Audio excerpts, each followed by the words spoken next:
বন্য শূকর খুঁজে পাবে প্রিয় কাদা, মাছরাঙা পাবে অন্বেষণের মাছ। কালো রাতগুলো বৃষ্টিতে হবে সাদা, ঘন জঙ্গলে ময়ূর দেখাবে নাচ। প্রেমিক মিলবে প্রেমিকার সাথে ঠিকই, কিন্তু শান্তি পাবে না, পাবে না, পাবে না, পাবে না। অসাধারণ। Thank you so much. আমরা বলছিলাম যে আরজে লাইফ নিয়ে একটা কথা হচ্ছিল, যে আরজে হিসেবে কাজ করেছেন, একজন আরজে হিসেবে কাজ করার অভিজ্ঞতা এবং একজন অ্যাক্টর হিসেবে সবার সামনে রিকগনিশন, দুটাকে কিভাবে ডিফারেন্সিয়েট করেন বা কোনটা এনজয় করেন বেশি?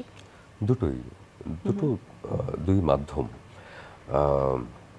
সহজ করে বলতে গেলে, আমি যখন রেডিওতে কথা বলতাম, আমি চেষ্টা করতাম আমার প্রত্যেকটা শব্দ যেন পরিষ্কার হয়।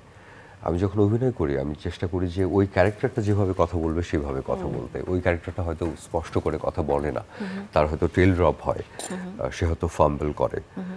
তো এরকম হাজারটা পার্থক্য আছে আসলে। আর একটা ক্যারেক্টারে ঢুকবার চেষ্টা করা, আর রেডিওতে তো আসলে আমি আরেকটা চরিত্র হয়ে শুধু আমি আমার কথা দিয়ে একটা এনভায়রনমেন্ট তৈরি করবার চেষ্টা করছি।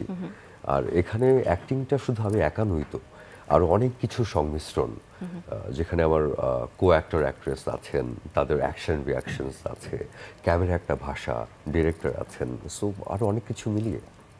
বাহ, এত গভীর চিন্তা ভাবনা আসলে। রেডিওর কথা যখন আমরা ফিরছিলাম, একসময় কিন্তু রেডিওই আমাদের একমাত্র মাধ্যম ছিল বিনোদনের, এবং এত ক্রেজ ছিল রেডিও শোনার মানুষের। এত ক্রেজ ছিল, আমি অনেক ছোট ছিলাম, আমি 5-6 এ পড়তাম। বাট তুমি পেয়েছো অ্যাট লিস্ট। হ্যাঁ, পেয়েছি। এবং রেডিওতে যারা কথা বলতেন, তাদের একটা রিকগনিশন অন্যরকম ছিল। সামনাসামনি একটা দেখতে না পেয়ে একজন মানুষের প্রতি তো ভক্ত হয়ে যায়। আমরা চাইতাম যাতে আমাদের না দেখা যায়, আমরা চাইতাম। হ্যাঁ হ্যাঁ হ্যাঁ, এখন এই যে ওটিতে দেখা যায়, এই সুযোগটা মানুষের অনেক বেশি। এখন মানুষ দেখতে চায়, শুধু শুনতে চায় না। এই বিষয়টাকে কেমন ভাবে দেখেন?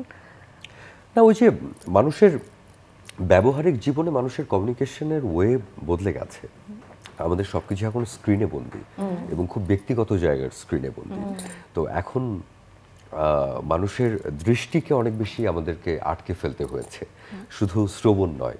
আমরা রেডিওতে কেন বলতাম যে শ্রবণ ইন্দ্রিয় দিয়ে তুমি কাজ করছো, তুমি আরও 10টা কাজ করতে পারো, তুমি লিখতে পারো, তুমি বই পড়তে পারো, তুমি আরও হাতের 10টা কাজ করতে পারো, সঙ্গে রেডিও শুনতে পারো।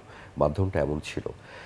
এখন মানুষ বোধহয় আরও বেশি চোখ দিয়ে, অনুভূতি দিয়ে, শ্রবণ, দর্শন সব কিছু এক করে হয়তো এঙ্গেজড হতে চায়।